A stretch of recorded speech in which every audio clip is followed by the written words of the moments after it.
listening to The Voice of Russia in London with me, Juliet.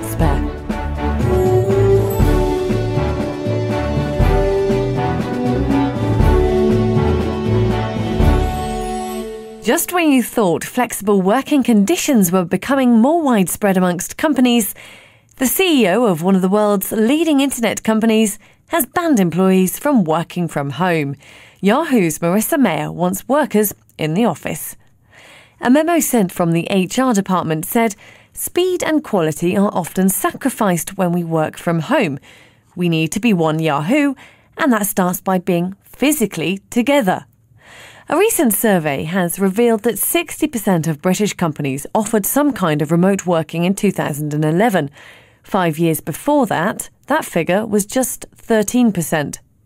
To discuss the home working revolution and the decision by Yahoo to stop employees from doing so is Hamish McRae, financial journalist and associate editor of The Independent, Dr. Almuth McDowall, occupational psychologist and head of WorkLife Consulting Limited, Sally Peck, editor of Mother Tongue, the Telegraph's digital parenting hub, and Jennifer Owens, editorial director for Working Mother Media based in the US. First of all, I'm going to come to you, Jennifer. What's the reaction in the US to what could be perceived as an ironic statement from the CEO of a tech company stopping people being plugged in 24/7 at home and demanding they come into the office? There's actually a fair amount of anger about it, I would say. I think people think that it's a very backwards-looking thought, and there is a bit of fear. I think there's a lot of fear on Yahoo's part that they're unable to manage a workforce that's going 24/7, and they're not sure what everyone's doing every moment of the day.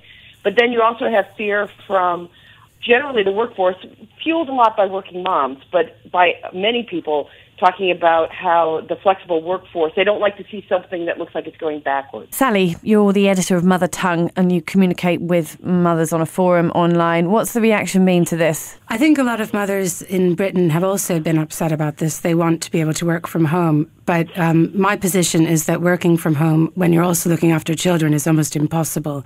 And you need full-time care for the child if you're going to work at home. So do you think that this is a statement saying, I know I've done it, from Marissa Mayer, who's had her baby, and that she thinks, OK... No, not at all. OK. I mean, she's in the very early stages of motherhood. She is a lot wealthier than any of us, I'm willing to bet.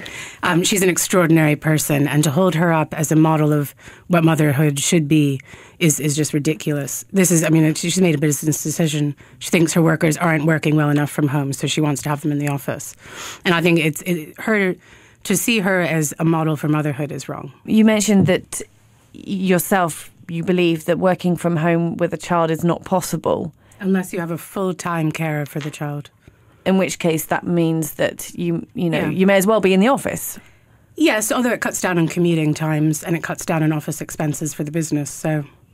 Well, let's move to a business perspective then. And Hamish McRae, the financial journalist and associate editor of The Independent, you speak of working from home and the sort of digital revolution of flexi hours being an economic phenomenon. Well, if you look at the UK, and I just carry the figures in my head, you find that there are something like rather over 1 million people who work solely from home, and there are about another 1.5 million who are working from home as a base, but travelling around, in airport lounges and in their cars on laptops and so on.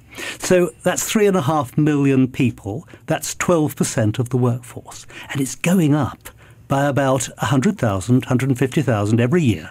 So something is driving this. Now, is it that companies want to cut their costs and get people, get them out of the office? Or is it actually that people want to work at home? Or is it a phenomenon of working mothers? Now, I don't know the individual reasons for it, but my guess is, A, it's technically possible, because we have in our homes as much kit as a multinational would have had 20 years ago in its office, and probably a better research department. But also, it's also an age thing as well. And you get a lot of people who are downsized out of jobs in their 50s and 60s, want to go on working and become home workers, working part-time or something or other, doing consultancy work. So it's a complex phenomenon, but something very powerful is driving it. How significant is it then that this is the boss of Yahoo who has made this statement and announcement. What kind of message does this put out to other companies? I mean, we've already had other media companies like Virgin saying it's perplexing. Why would you do this? The 9-to-5 day has changed. Do you think this is going to have a negative rippling effect to other businesses? I don't think so. I think what it does show is that it's hard to manage a workforce that you can't see. And you have to do all sorts of ways of making sure they are included and actually measuring what they do. So I think that it's a management challenge which they've decided to duck for whatever reason. It's not a wake-up call to industry as a whole. And that management challenge is where you would come in, Dr. Almuth McDowall, as an occupational psychologist. You're head of WorkLife Consulting Limited. Mm-hmm. Tell us what that is, because that may be the answer to this management challenge. I run my own consultancy, really advising organizations on flexible working, on work-life balance, mainly because they don't pay me enough in academia, but also because it's a genuine, passionate interest to me. I've got 3 girls as well, so I know what it's like to be working from home with a baby going off in the background. Now, I'm quite passionate that more flexible working is the future. And what I would like, Ms. Mayer, really is actually what is the evidence at the moment that it isn't working? How can you say that home working isn't working? What is the data? What are you actually basing this on? I think really the crux of the matter is that we are not very good at measuring performance and productivity. So often hours spent at a desk and being visible have become a proxy measure for telling actually whether or not a worker is a good one. But who is to say that people couldn't be even more effective when they're working from home? Yes, point taken, you need the right infrastructure. It's no shortcut, and you manage it properly. But I'm with Hamish on that one. I think that was a bit of a challenge being ducked here. A challenge being ducked. Your job, I suppose, is to extract the best outcome for an employee. Absolutely. And so you would argue then the opportunity to work from home is as profitable and as positive as it is going into an office. Indeed, because we've got very good data showing from very robust studies that actually performance is no worse when people are working from home. Quite the contrary.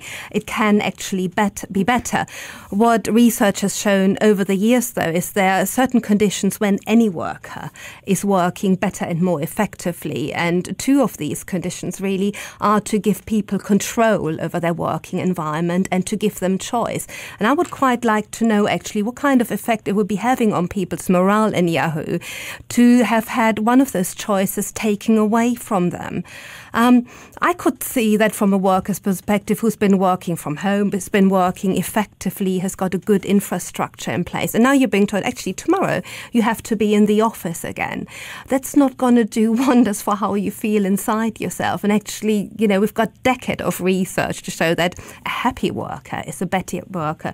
So also I think there's a real well-being issue here if you put processes into place and then take them back again. That transition has to be managed carefully. And I'm still not quite sure what actually the reason was for turning back on a decision. I actually haven't seen any convincing data that would back that up. Hamish, do you see any financial reason for this decision?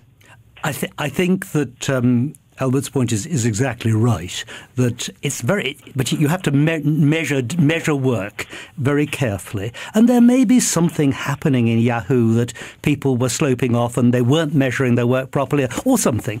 I don't know what was individually happening in that in that company, but I do think that you have to work rather harder to make sure that home workers feel included, not just measuring their work, but actually you need to get them into the office some of the time so they feel they're sort of members of a club.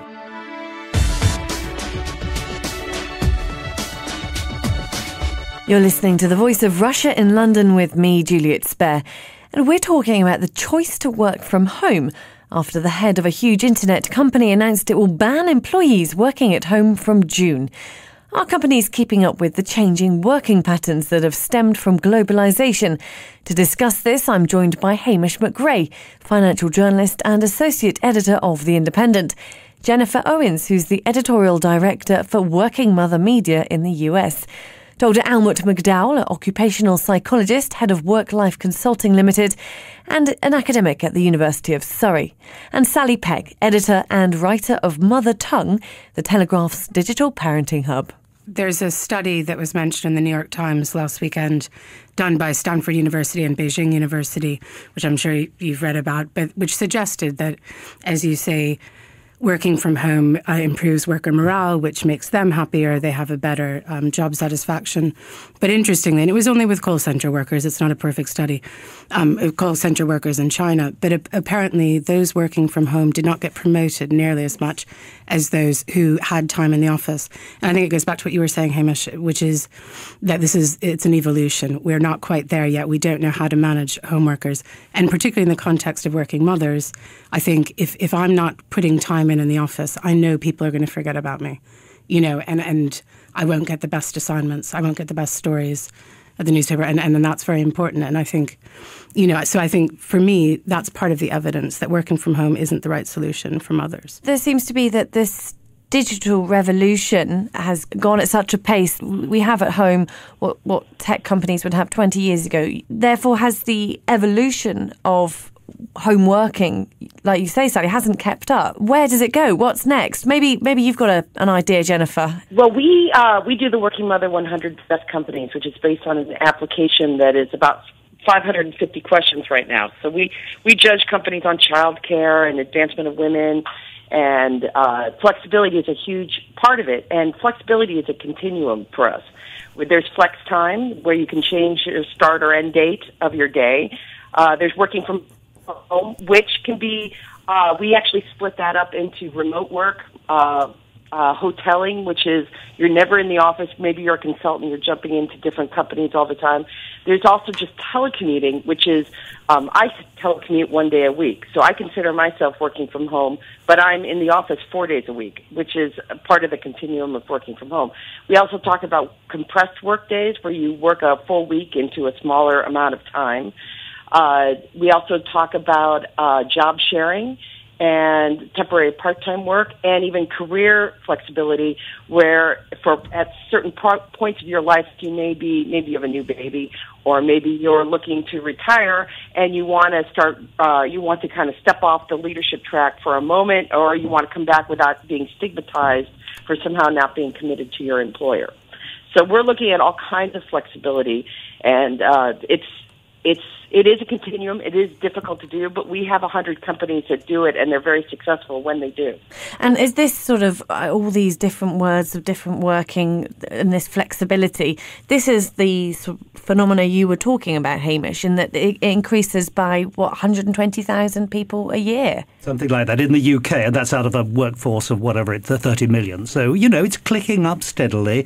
12% of the workforce, probably about 15 here in London where we are now, is now working from home. I mean, obviously there are the jobs that you can't physically do away from a hospital ward or a school, but for jobs and possibly around this table, academia, media, you can have that flexible working condition. But then, Sally, you're saying if you're not physically there, you're not going to get the best assignments. I think you need some face time. I think that's very important. What I think has gone wrong, again, to harp on my particular corner, which is the working mother, is that we need to have working fathers as well. And when fathers are interested in having some of these flexible arrangements, then I think women won't be seen by the office as being as unreliable if they're working from home. And then I think then people will get used to everyone doing some time at home, some time in the office, and then the promotion issue won't be such a problem. As opposed to it always coming back to, it's working mothers that want the flexible time. If you can change that perspective, Dr. Almuth McDowall, something that you would consult employers about? Absolutely, and I think the mistake that many employers make, for instance, here in the UK, we've got the right to request flexible working, and parents with young children are one of the groups that can avail themselves of it. Note it's only a right to request. Businesses don't have to grant granted if they've got a good business reason to say no. But often what happens in practice is it's being dealt with the employee and their line manager. So it's a deal that is being done behind closed doors, and often what they don't do is talk to the team, talk to the other people being involved. And then often you get an awful lot of resentment. Why is it okay for them to go home at 3? Why can they work from home and I can't? What we don't do near enough of actually is getting these things out on the table and talking about them in an organisation, in a team. I think that's something that is absolutely crucial to making this work. Hamish. There's one other way, of course, of managing this, which is not how a company should manage its flexible workforce better. It's actually the growth of one other phenomenon is the growth of self-employment. Mm-hmm. So you have a company which, instead of managing someone who's at home, actually is buying a service from someone who is self-employed at home. And that's another big phenomenon in the UK, and from memory the US as well, which has been the growth of self-employment.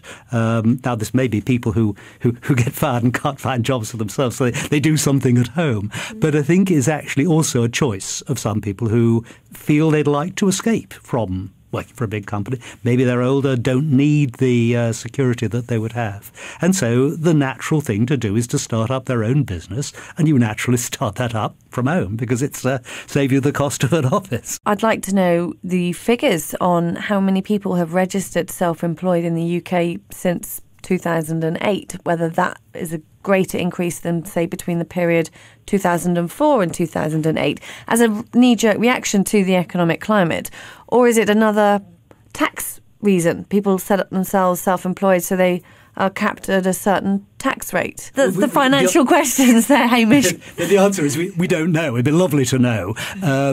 We ask people, you're self-employed, is that voluntary or not? And some say it's voluntary, some say it isn't. The numbers have been going up very fast in the UK since 2007, and I don't carry, and it's something like an extra 500,000 people since then. I don't carry in my head what happened for the previous 5-year period, but it was creeping up then. I think so. I think it is probably partly a function of jobs being hard to get. But I don't think it's only that. I think it's also partly a function of choice. And it's also partly a function of the ageing of the workforce. Because remember, one of the big increases in our workforce is people not retiring when they're supposed to, and going on, as indeed is this particular person talking to you now. And Sally, you mentioned the evolution not keeping up. Where do working mothers stand in this? I mean, I was just laughing actually because my husband owns his own business, and he works half of the time from his office in Sussex and half the time from our home in London. And it's very frustrating for him because it's easy for me to say, oh, can you just watch our daughter for half an hour? I just need to, go round to the shops or something. And it's really, so I speak about this actually from his perspective almost more than mine because I spend more time in the office. And my advice is that you need to, I hope he's not listening to this, put your foot down and say, no, I can't. I'm busy. I'm working, and you need to have the separation. And being my father's also self-employed. Being self-employed is very challenging. You need to have the discipline. You need to be the kind of personality who can make yourself work. And you need to set real parameters. I mean, one thing that we haven't spoken about so much, but one of the real challenges here is how you can afford to do this. I mean, my argument, which is that you need full-time childcare if you're going to be a working mother who's working hard from home, it's very Virginia Woolf, room of one's own. Great for middle-class women, not great if you don't have the money. Also not great for single parents. What do you do then? And I'm aware of that, and I think this is something that businesses and that parents need to think about carefully when they're figuring.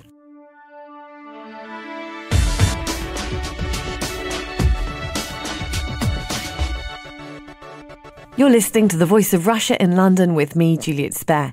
We're talking about the recent announcement by Yahoo, a company which encourages people to surf the internet, clamping down on colleagues working from home. Has the phrase work-life balance become redundant? Taking part in the discussion is Jennifer Owens, Editorial Director for Working Mother Media and based in the US. Sally Peck, Editor and Lead Writer of Mother Tongue, the Telegraph's digital parenting hub. Hamish McRae, Financial Journalist and Associate Editor of The Independent. And Dr. Almuth McDowall, Occupational Psychologist and Head of WorkLife Consulting Limited. Companies need to keep up with actually what's going on in terms of the environment around them, the way people are choosing to live their lives. And I suppose that's a little bit of where you come in again, doesn't it, Dr. McDowall? Well, also trying to understand what suits people so you can actually get the best out of them. If you look at the research that Ellen Kosek has done over at Purdue University in the States, it's showing quite clearly actually some of us really thrive on a lot of flexibility, and we want to dip in and out of things, and probably I guess I fall into that bracket. You will get much more out of me if you give me a lot of freedom and I can do things my way. There are people who aren't like that, and actually who quite like that, to be able to shut the office door at the end of the day and then just do something completely different and switch off. And I think we need to do an awful lot more work around understanding actually what are people's needs, actually how do they like to work, because once you understand that, you're actually going to get an awful more out of people. And I think that's perhaps one of the drawbacks, this increasing trend, which I've also seen in organizations where you've got lots of work outsourced and consultants coming. It's often actually really hard then to get a grip on actually who is managing this project, who is overall responsible, whose head is on the chopping block if it doesn't work. And that can be one of the potential drawbacks of having people going off and doing their own thing. But I do believe actually if you've got the right infrastructures in place and actually you're using technology wisely, there is no reason why we can't do that. But I think often what organizations say, oh yeah, it's a great idea, let's go with it, let them all have working from home. Oh no, it doesn't work. Okay, let's call them back to the office. So there's a bit of a knee-jerk reaction there. And that's what you were saying, Hamish, in terms of the ducking out a sort of big management decision here of not knowing which way to go, and actually financially, let's just say everyone comes in and then we can measure it easier. Well, my observation, mind you, is a lot of people in the office spend their time, having cups of coffee and looking over people's screens and saying, what on earth are you doing there? Which actually is probably quite useful, but I'm not sure we're really particularly productive the whole time we're in the office. I think you've got to have a structure, and you've got to have a morning meeting, and everyone's got to be there, and they've got to be on screen there and then, on Skype or whatever, and then it's serious. And then people have to learn their own disciplines at home. What do you take off for lunch? When do you clock off? And of course, when most of us in the jobs where you never really, really clock off at all. The debate moves on from what was just discussed once upon a time as work-life balance as to now what's teleworking, flexi-working. Just to come back to you, though, Jennifer, in the US there, you wrote a letter to the CEO of Yahoo, didn't you? Yes, I actually wrote a letter to the boss who won't give you flex, because I get letters from people every once in a while who say that all the things you say are all well and good, but my boss still won't let anybody have any flexibility. Sometimes companies in the US probably have different phrases for the work-life balance or how responsive they are to employees' needs. Do you think then that Yahoo have taken a really regressive step back? Oh, most definitely. I really do. I think that the one topic we haven't talked about much is about the global economy, where we are taking calls at 7 in the morning or doing calls at midnight, because that's where we're doing business now.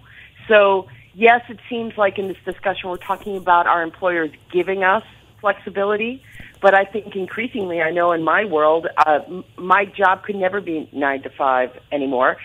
I need to be able to do those calls at different times, and I don't resent it, because I also know that come Friday when I work from home, I pick my kids up at school at 3. That's how that's a gift to me, and you get me even more so during the week for it. Sally, you come from a sort of working mother perspective then, as someone who is very soon to have your second child, you're 8-9 months pregnant. Do you think that then there's a responsibility that we have to shape our future, and it shouldn't all just be put on the employer's shoulders? Completely. I think a lot of what we're talking about here is a social issue. It's not just the responsibility of Marissa Mayer as CEO of Yahoo. And I think the social issue is if women are expected to do all of the housework and childcare and then also try to carve out a career, it's not going to work. And the 9 to 5 culture is also a complete relic of the past. I mean, it's like 11 p.m. pub closing times. It's just not relevant at the moment. And I think it's great, because as Jennifer says, she wants to pick her children up from school. Fine, and you want to be there for your children. You don't want to be in the office all the time. But something has to give. And I think, the two things that I think would help working parents the most is if both parents are involved in arranging the childcare. And also, as a lot of European countries have, if we had better nurseries in this country, and certainly in the United States where I'm from originally, if there were better, cheaper childcare, then I think mothers wouldn't have so much pressure put on them from such early days. Hamish, then, do you think that until men take up a more flexible approach to working, companies will take them more seriously? I think it varies enormously, actually. I mean, you've got families, from my own observation, where the wife, the mother, is the main working entity, and the dad looks after the kids. I can think of some friends of mine who do it that way. It makes a lot of sense. She's a city lawyer, and he's a writer, a very good writer actually. But he's writing books, and he can fit that in around. So I mean, I think socially we will evolve, and we won't do it well. We just have to try and do it well enough.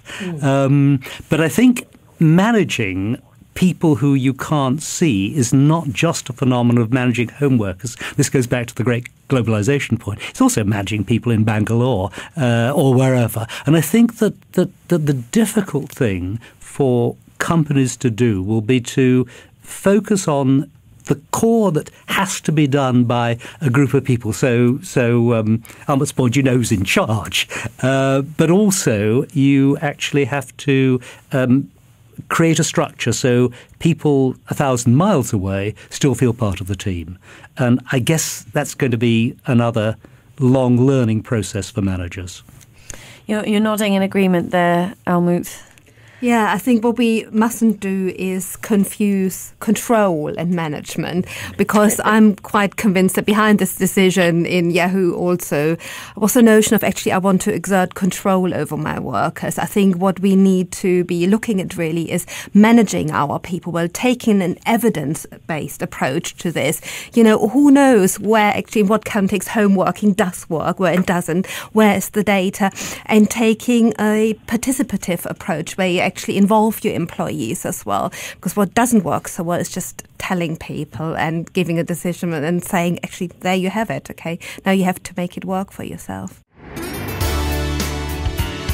You're listening to The Voice of Russia from the heart of London. On weekdays, we broadcast live from 4 p.m. until 8 p.m. We'll bring you news, current affairs, features and debate. Now you can listen to us on digital radio and online. Visit ruvr.co.uk. I'd like to thank all my guests for taking part in the discussion on homeworking.